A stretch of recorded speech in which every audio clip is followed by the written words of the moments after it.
পৃথিবীর সবচেয়ে দামি বস্তু হচ্ছে মহিলা, পৃথিবীর সবচেয়ে সম্মানী বস্তু হচ্ছে মহিলা, পৃথিবীর সবচেয়ে উত্তম বস্তু হচ্ছে মহিলা, শান্তি দেওয়ার বস্তু হচ্ছে মহিলা, তৃপ্তি দেওয়ার বস্তু হচ্ছে মহিলা, সার্বিক সুবিধা দেওয়ার বস্তু হচ্ছে মহিলা।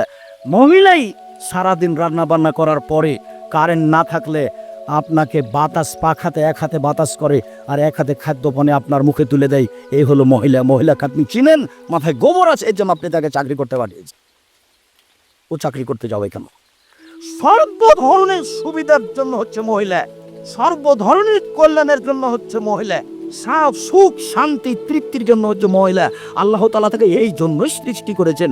সে অশুভ ফল হতে পারে কি করে? ছি ছি ছি ছি ছি ছি।